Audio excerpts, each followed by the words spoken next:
It is the early 15th century, and Europe teeters on the brink, not from war, but from a divided faith. Two rival popes claim the throne of St. Peter, splintering Christendom. They each excommunicated the others, each backed by rival factions across Europe. But the situation is about to get much worse. Amid this chaos, a shrewd Florentine banker, Giovanni di Bicci de' Medici, sees opportunity in the crisis. The Medici begin as humble money changers, but Giovanni di Bicci elevates them to prominence, transforming their bank into a financial and political powerhouse. Now, he realizes that this crisis is a doorway to power, and that influence is the true currency to gain real wealth, far beyond just money. He knows if the Medici family can help install a new pope, the one and only bridge to God, it will propel the family to true power. The only challenge now is choosing the right candidate to replace the other two.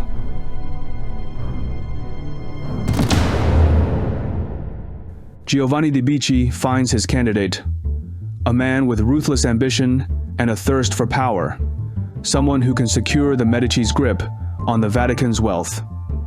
His name is Baldassare Cossa. Born in Naples in the late 14th century to a minor noble family, his early years were shaped by the lawlessness of the Mediterranean, where he turns to piracy to carve out his survival. Commanding ships in a dangerous, ungoverned sea, he honed the cunning and audacity that would later define his rise. But he eventually left behind his life of piracy and pursued canon law at the prestigious University of Bologna. By 1402, he had ascended to the rank of cardinal. But soon, a crisis erupts. By this time, the Christendom was in turmoil. Two rival popes, one in Rome, Gregory XII, and one in Avignon, Benedict XIII, have entrenched themselves, refusing to step down. And Baldassare Cossa saw that chaos as his opening. But ambition alone isn't enough. He needs money. And so, Baldassare Cossa finds an ally in Giovanni di Bicci de' Medici, a banker with aspirations as lofty as his own.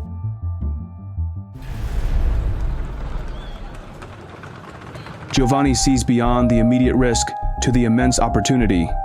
If he helps Cossa ascend to the papacy, the Medici Bank will gain unprecedented access to the Vatican's wealth.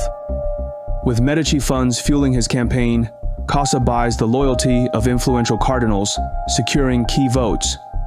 Bribes flow behind closed doors, promises are whispered in the shadows, and the political machinery of the church begins to shift. When the conclave gathers in 1410, it is Baldassare Cossa who emerges victorious, crowned Pope John XXIII, the third pope in an already fractured Christendom.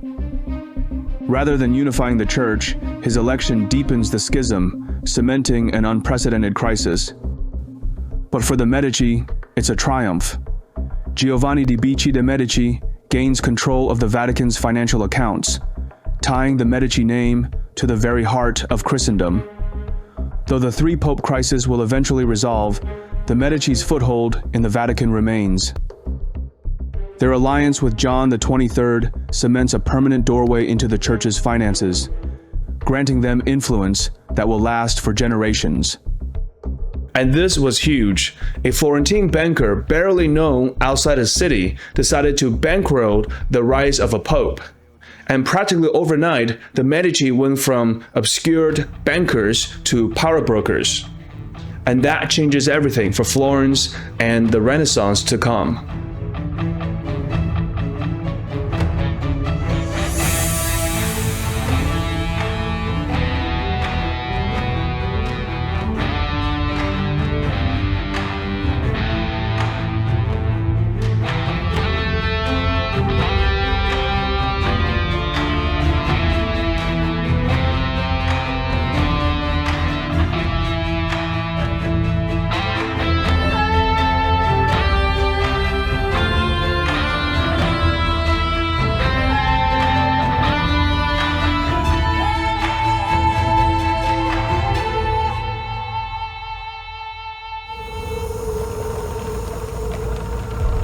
By the late 1420s, Giovanni di Bicci de' Medici's health begins to decline, marking the end of an era for the Medici family.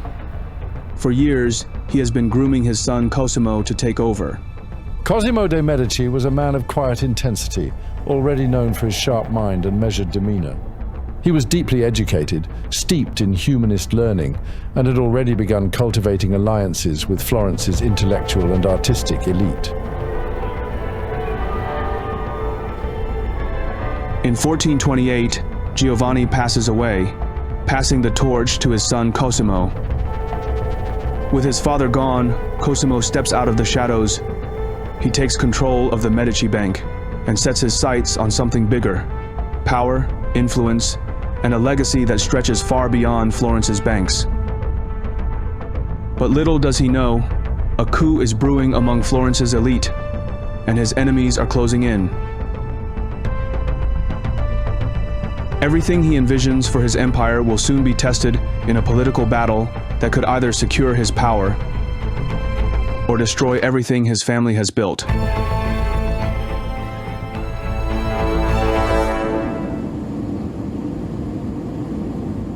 By 1433, Florence stands on a knife's edge. The rise of the Medici banking house is bad news for other elites in the city-state. The ruling Albizzi family, led by the formidable Rinaldo degli Albizzi, sees Cosimo not as a rival, but as a threat to the very fabric of their control over Florence's republic. When the Medici first began to rise in Florence, they weren't the only powerful family vying for control. The Albizzi were one of the oldest and most influential Florentine families at the time, holding significant political power. During a period of financial and political instability in Florence, Rinaldo makes his move. He rigs the election, stacking the council with allies loyal to his cause. Then, with the city in his grip, he strikes. He accuses Cosimo of treason, of plotting to take down the republic itself. Cosimo, unaware of the full extent of the plot, is summoned to the Palazzo della Signoria under the guise of discussing civic matters. When he arrives, he is ambushed. Arrested on the spot, he is taken to the Alberghetto, a cramped cell high in the tower of the Signoria. Rinaldo fully intends to execute Cosimo. But the risk of executing a man as well connected as Cosimo becomes too great. Instead, the council chooses exile, a compromise that Rinaldo reluctantly accepts, believing that with Cosimo gone, the Medici's power will collapse. But Rinaldo has no idea what will happen next.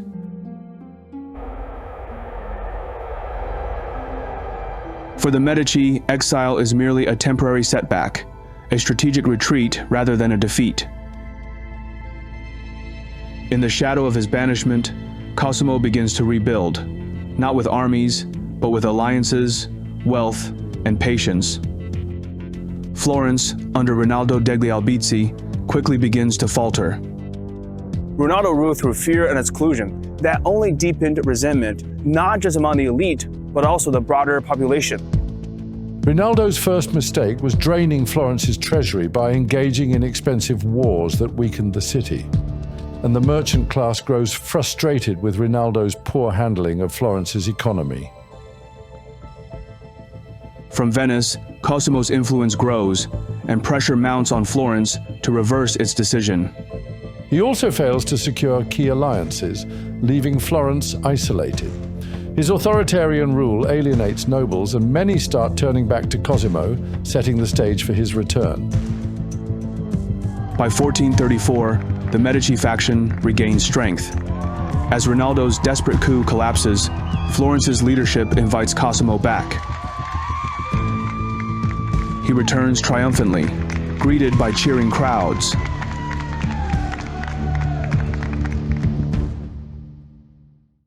Upon his return, Cosimo wastes no time consolidating power, reshaping Florence's governance, while maintaining a republican facade. Upon his return in 1434, he did not take on any official title, but behind the scenes, he was calling the shots. With his power secured, Cosimo de' Medici begins transforming Florence into a city that embodies his vision of art, intellect, and civic pride. For Cosimo, he wants more than just political influence or financial dominance.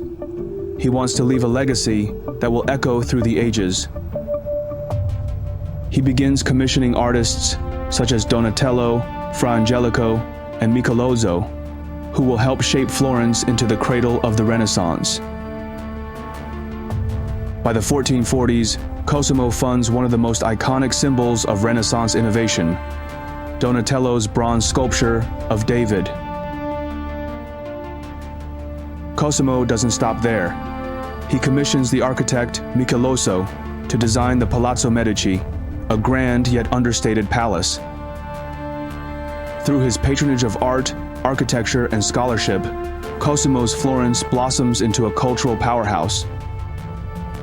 By the time of his death in 1464, Florence is not just a city of commerce, it is the cultural and intellectual heart of Europe. And Cosimo's legacy as the father of the Renaissance is secured.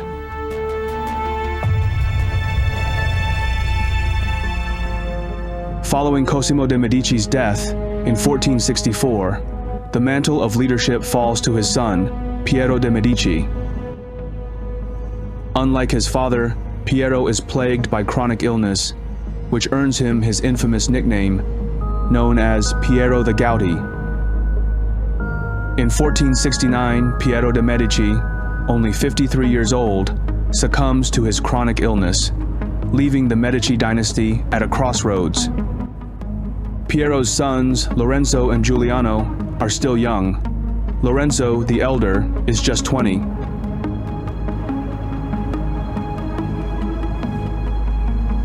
As the family gathers for Piero's funeral at San Lorenzo, the weight of succession falls squarely on Lorenzo's shoulders.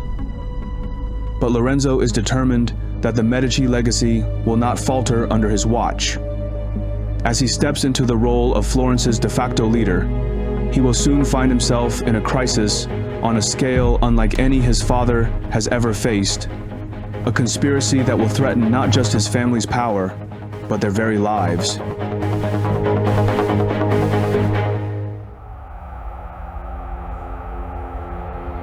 The youth and inexperience of Lorenzo becomes a weakness his enemies seek to exploit.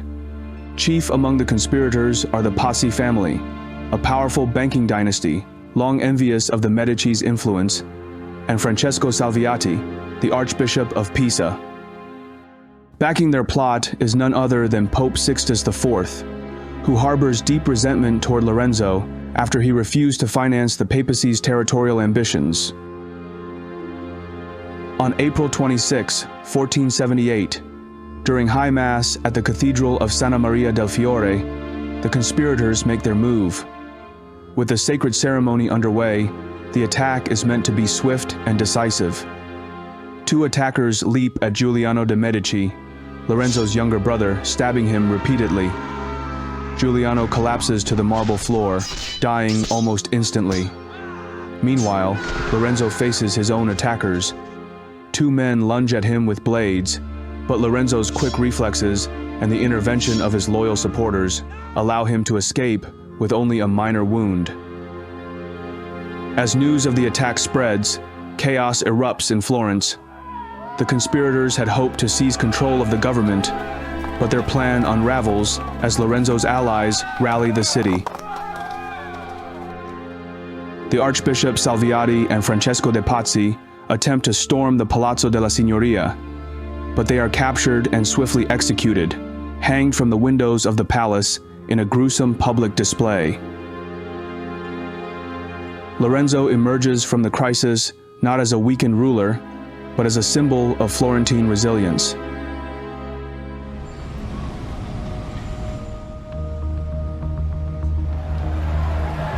The people rally behind him as the savior of the Republic, and Lorenzo moves swiftly to strengthen his control while maintaining the illusion of Florence's cherished Republican traditions.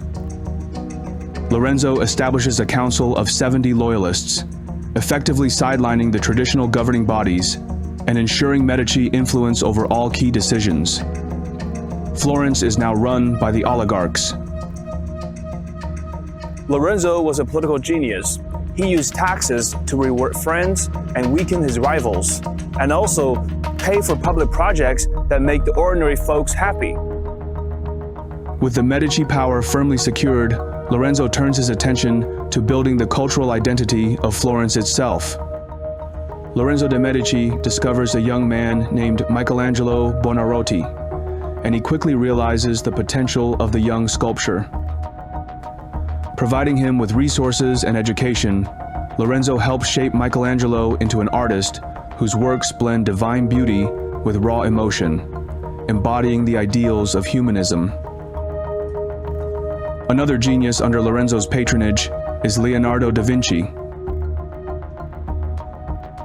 Encouraged by Lorenzo, Leonardo's curiosity flourishes. He sketches flying machines, dissects human anatomy, and creates art of unmatched brilliance.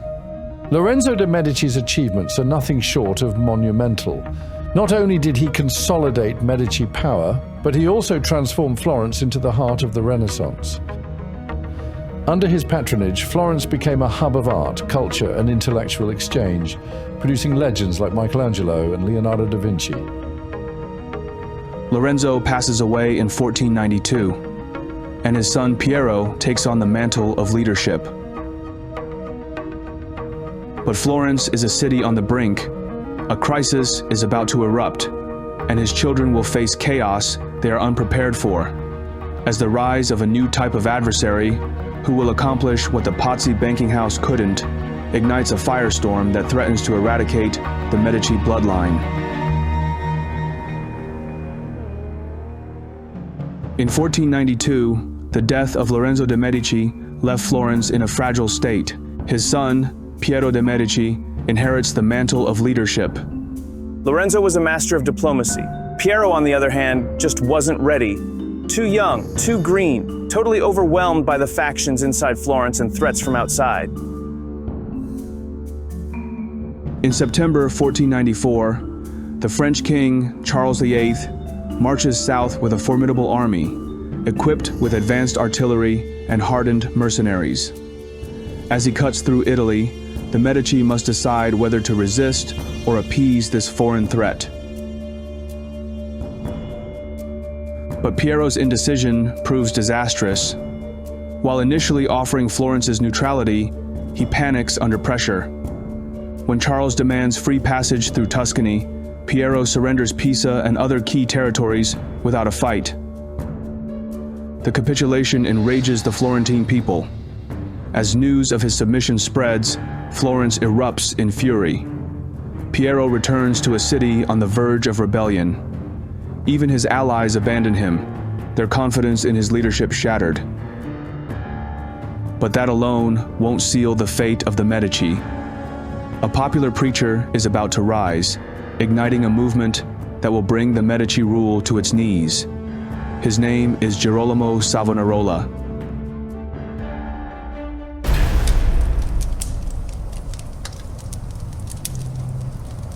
Girolamo Savonarola, a Dominican friar, emerges as the city's moral crusader, his words igniting both hope and fear in a population disillusioned with corruption and excess. Girolamo Savonarola was a charismatic and fiery preacher, known for his intense zeal and unwavering conviction. Born in 1452 in Ferrara, Savonarola is deeply drawn to religion at a young age. At 23, he abandons a promising career in medicine to join the Dominican order, embracing a life of austerity and devotion. But his early sermons fail to gain traction. In the 1480s, Savonarola experiences what he believes to be divine revelations. Savonarola's vision of divine wrath were vivid and apocalyptic. Fire raining down, Florence engulfed in sin, and God's judgment looming. Just like today's doomsday preachers, he fed off fear and uncertainty. And for a city desperate for answers, he offered salvation. He rails against the vanity of Renaissance art, the greed of bankers, and the decadence of the ruling class, targeting none more fiercely than the Medici. Savonarola's influence grows unchecked as he positions himself as a voice of divine judgment. When King Charles VIII of France marches south in 1494, Savonarola seizes the moment. He declares Charles the instrument of God's wrath, sent to punish Florence for its moral decay. His sermons become rallying cries, urging Florentines to repent and embrace a simpler, holier life. As Piero de' Medici capitulates to the French, surrendering Florence's dignity and territories without a fight, the people turn against him. With his growing influence, Savonarola orchestrates the establishment of a theocratic government, a New Jerusalem, where Florence is ruled by strict moral laws.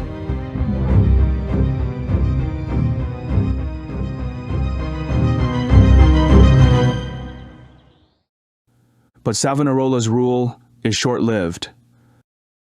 The Vatican can't allow an unchecked religious power. On May 23, 1498, Savonarola is executed in Florence's Piazza della Signoria. He is hanged and burned, his ashes scattered in the Arno River to prevent any veneration. But for the Medici family, Florence remains lost for now. To regain their influence, their sources of power will come from a different place. For the first time, a Medici will ascend to the highest office in the religious world, and in doing so, restore their family's prestige and pave the way for their triumphant return to Florence.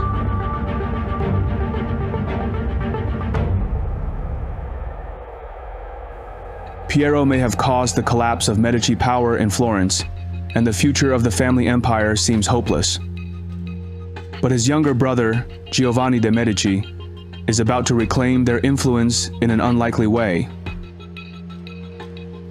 As a boy, Giovanni was immersed in the grandeur of the Medici court, handpicked by Lorenzo the Magnificent to carry the family's legacy into the religious world. At just 13, Giovanni was appointed a cardinal, a move orchestrated by Lorenzo to intertwine Medici power with the Vatican. He was just 13 years old. Lorenzo wasn't just playing politics. He was embedding the Medici bloodline into the heart of the Vatican. That's not ambition. That's generational chess. Nobody else was thinking that far ahead. In 1513, at the age of 37, after years of calculated diplomacy, Giovanni's moment arrived. With the passing of Pope Julius II, Giovanni realized this is his chance to become the most powerful man in the religious world. By that time, the Medici had lost their foothold in Florence, but their banking empire and their control over the Vatican finance remained very strong. Giovanni de' Medici saw his opening. He bought loyalty, and his wealth and image as a safe, moderate choice made him the obvious candidate. So in the end, he didn't just win the papacy, he purchased it. On March 11, 1513, Giovanni de' Medici was elected Pope Leo X, marking the first time a Medici ascended to the papacy.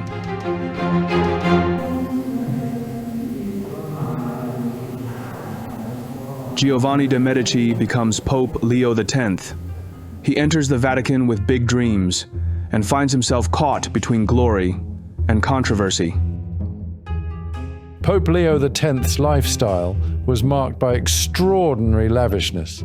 He spent vast sums on art, commissioning works from Raphael and Michelangelo, and he hosted opulent banquets and festivals that were the talk of Europe. His papacy was synonymous with luxury.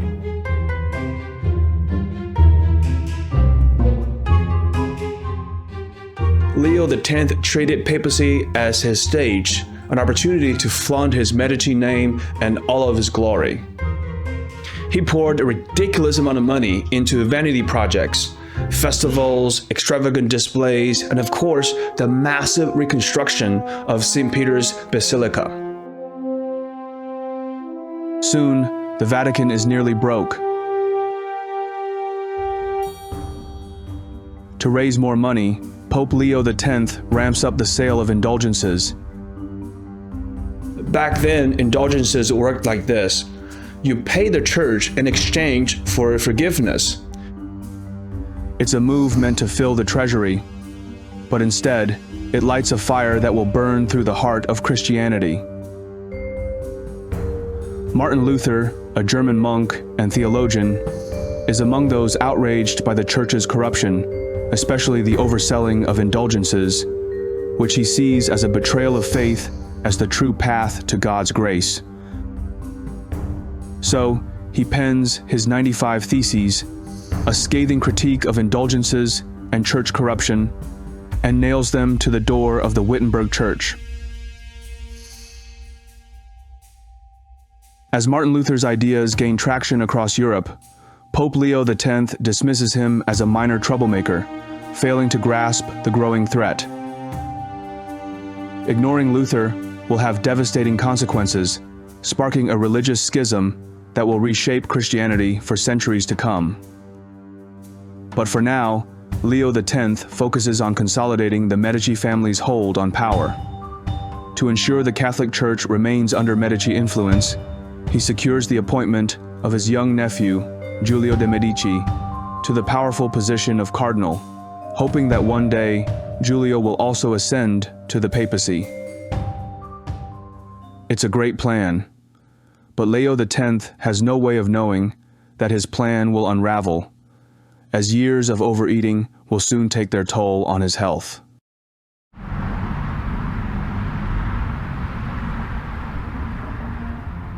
In December 1521, at the age of 46, Leo falls ill and dies suddenly, leaving the Vatican in financial chaos. Pope Leo X's sudden death in 1521 marked the end of an era.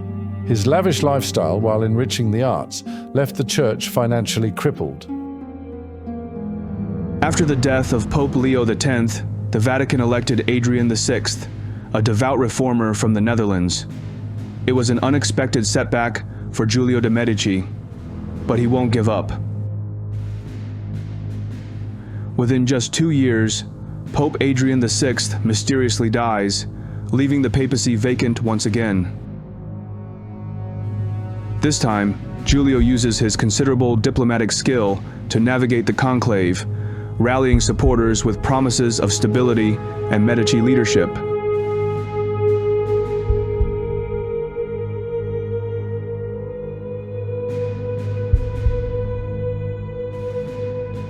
As the new pope, he installs his illegitimate son, Alessandro de' Medici, as the head of Florence, marking the return of Medici rule over the great city. The Medici are now more powerful than ever. But the election of Giulio as Pope Clement VII will mark the beginning of a dark chapter for the Vatican, one that will nearly destroy the Medici legacy yet again.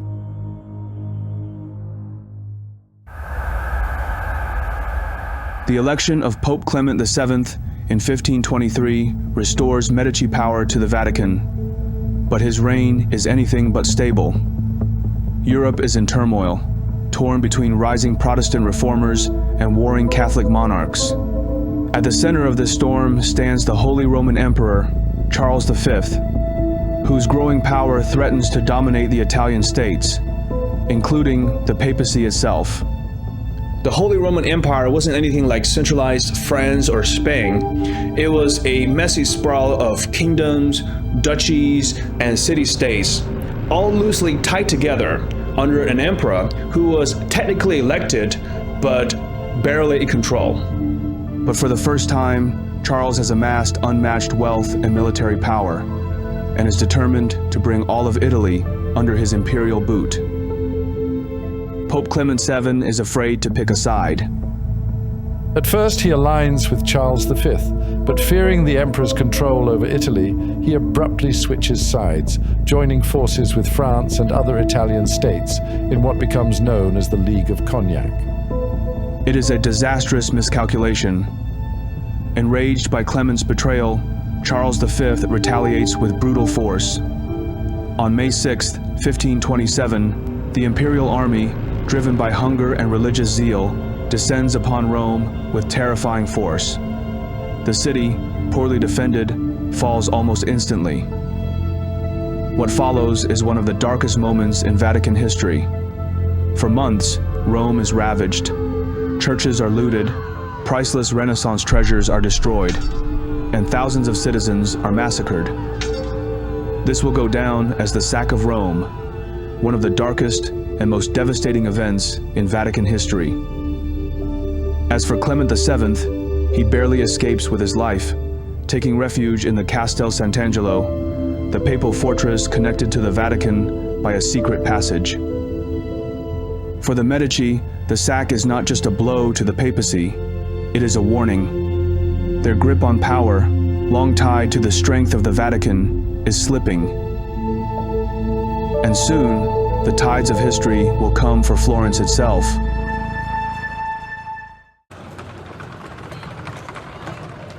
Pope Clement VII installed his illegitimate son Alessandro de' Medici as the head of Florence. But that also backfires. Brutal and paranoid, he crushes dissent with executions and exiles, rewarding only his closest allies while terrorizing the nobility who once held power. His personal life was just as infamous. His lust and cruelty earned him a reputation as a ruler, feared rather than respected. His enemies grow in the shadows, and in 1537, they strike. Alessandro is betrayed by his cousin, Lorenzino de' Medici, who lures him into a private meeting under the pretense of arranging a secret affair. Once alone, Lorenzino and an accomplice stab Alessandro to death, ending his short but ruthless reign. Florence descends into chaos. With no clear successor, the city teeters on the brink of civil war.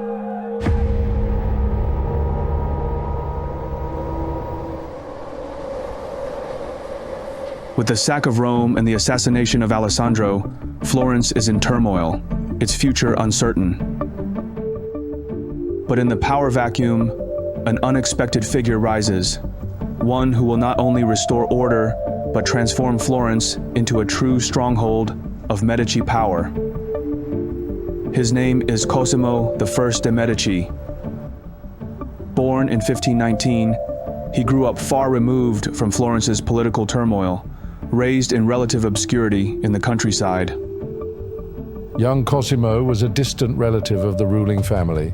He spent his early years studying military strategy, classical literature, getting ready for the day when destiny puts him to the test. That moment comes in 1537, after the shocking assassination of Alessandro de' Medici. With no clear successor, Florence is in chaos. The ruling elites search for a figure they can control, a weak ruler who will serve as a puppet for their interests. The 17-year-old Cosimo, a boy they assume to be inexperienced and easy to manipulate, is chosen. And soon they will realize that Cosimo is anything but weak.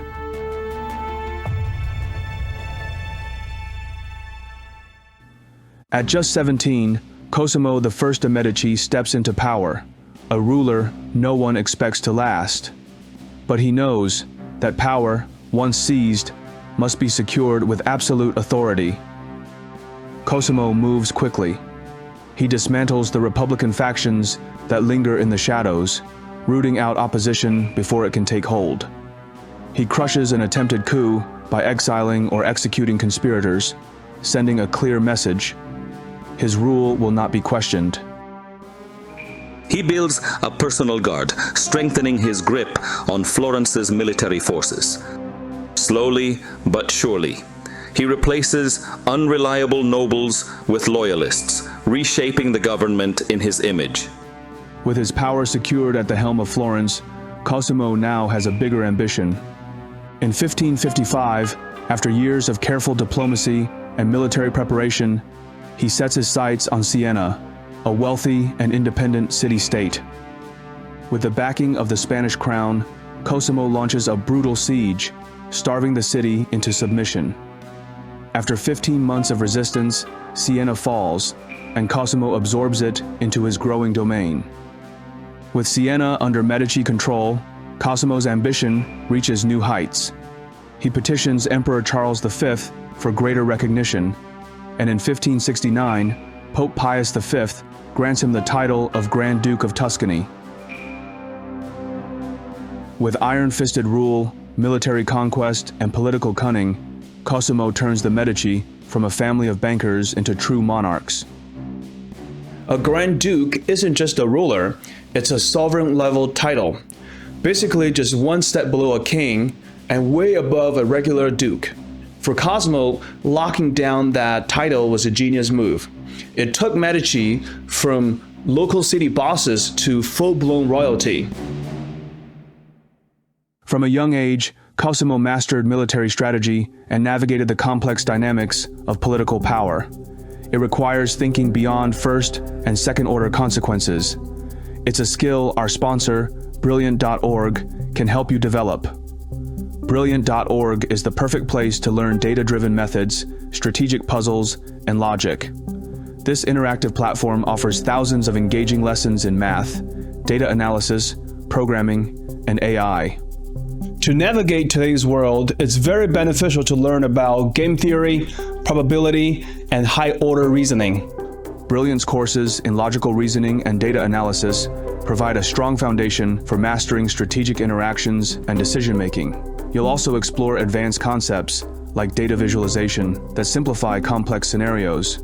Each lesson features hands-on problem-solving, a method proven to be 6 times more effective than passive lecture videos.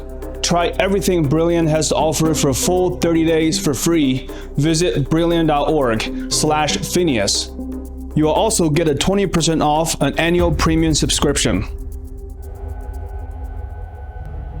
Cosimo I de' Medici has done the impossible. He has turned Florence into a true kingdom in all but name, ruling as Grand Duke with absolute authority. But even the strongest rulers cannot escape time. As the years pass, Cosimo's health begins to fail, and the question of succession looms over Tuscany. His son, Francesco I, lacks his father's vision, his discipline, and, most of all, his strength. Corruption spreads, trade declines, and the Medici's influence wanes. His personal life is also disastrous.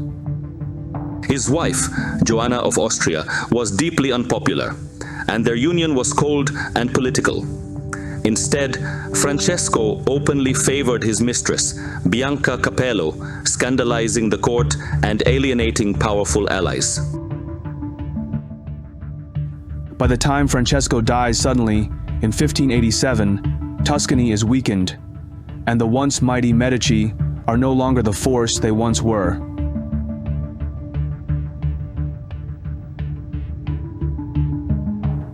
Florence may be slipping, but the Medici bloodline is about to wield more power than ever before.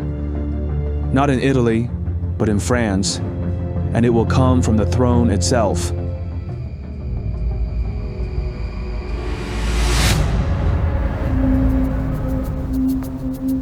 The Medici comeback won't be led by a man.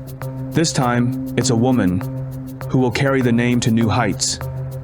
Raised in the treacherous world of Italian politics, Catherine de' Medici spent her early years under the guardianship of Pope Leo X, her great-uncle, and later Pope Clement VII.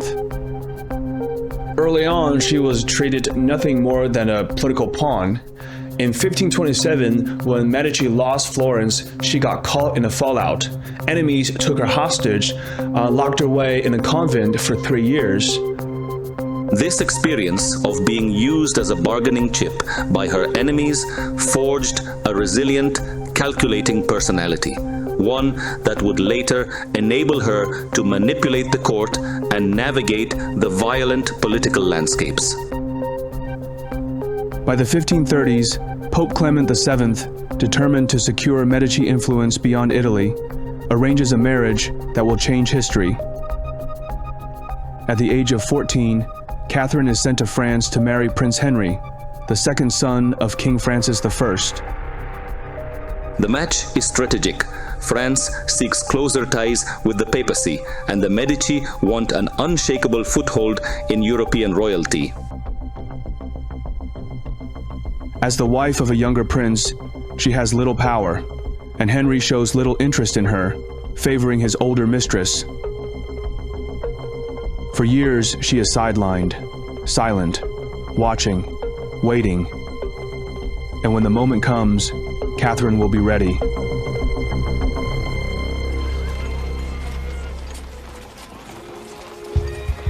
Catherine de' Medici has spent years in the shadows of the French court, ignored by her husband, overshadowed by his powerful mistress. But in 1547, everything changes.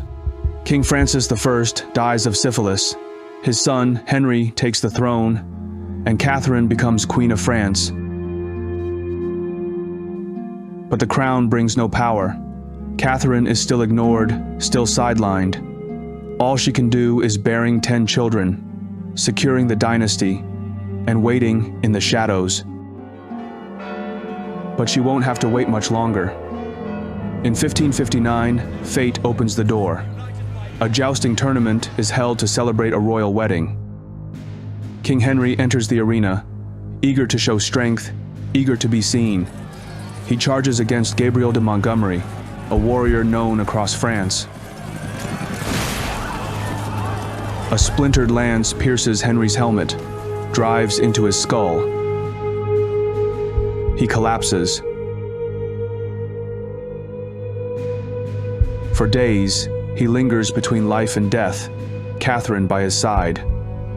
On July 10th, 1559, King Henry II is dead. Henry II's death was shocking, and it wasn't just unexpected, it was totally absurd.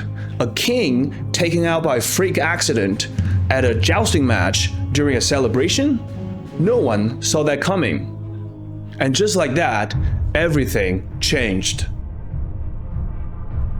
Catherine, once powerless, suddenly finds herself at the center of France's future.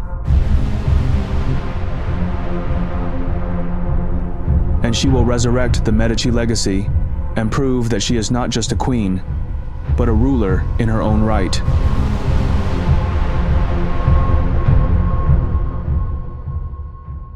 With the sudden death of Henry II, Catherine de' Medici steps out of the shadows.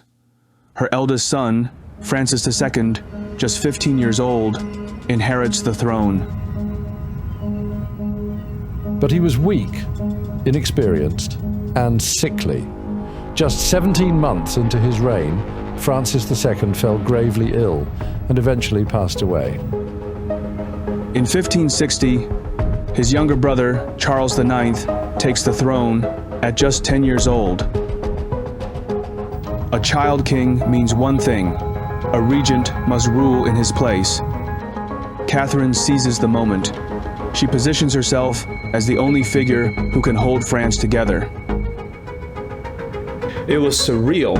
A Medici wasn't just ruling a city-state anymore. She's sitting on the throne of France, one of the most powerful kingdoms at the time. It's the ultimate triumph for the Medici name.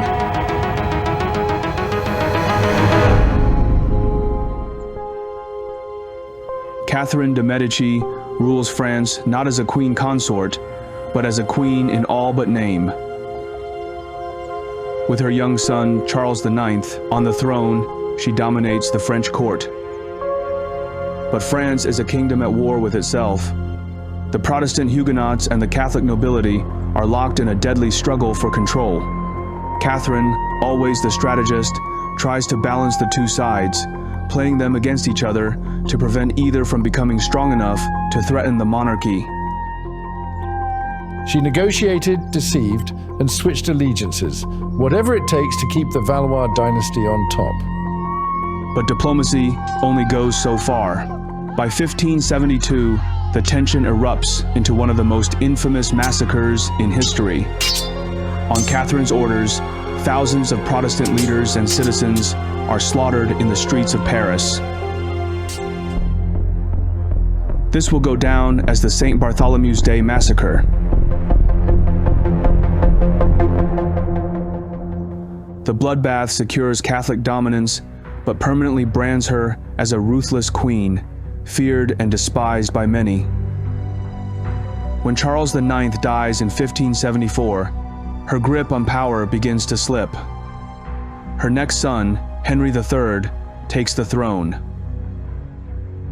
Unlike his mother, he is indecisive, extravagant, and disconnected from the struggles of the people. Catherine, now aging and increasingly desperate, fights to keep control. Catherine de' Medici dies in 1589, just months before the final collapse of the Valois dynasty. Her last surviving son, Henry III, is assassinated, leaving France without an heir from her bloodline. By the end, she died knowing the kingdom was slipping away, her sons weak, her legacy stained in blood. It's a tragic end for one of history's most formidable rulers. The Medici name may have reached its greatest heights in France, but its power is fading.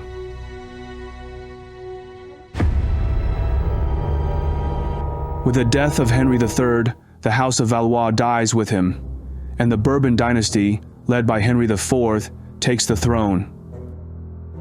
Though Catherine's Medici bloodline briefly survives through her granddaughter, Marie de' Medici, who becomes Queen of France, the Medici themselves struggle to maintain power back in Italy. The Medici Grand Dukes of Tuscany continue to hold power for another century, but their strength is a shadow of what it once was. The great banking empire is gone, and their political influence in Italy is weakened, and the rulers became more detached, indulgent, and incapable of securing their future. The fatal blow comes with their failure to produce male heirs. By 1737, the last Medici ruler, Gian Gaston de' Medici, dies without an heir, and Florence falls under Austrian control. What began as a family of ambitious bankers who rose to rule Florence, the papacy, and even France ultimately comes to an end.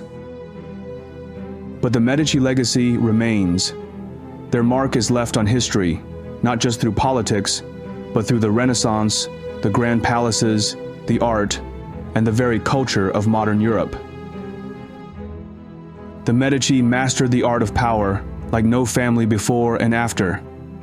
From Florence to the Vatican, their influence still stands. They weren't just rulers, they were the architects of the modern world.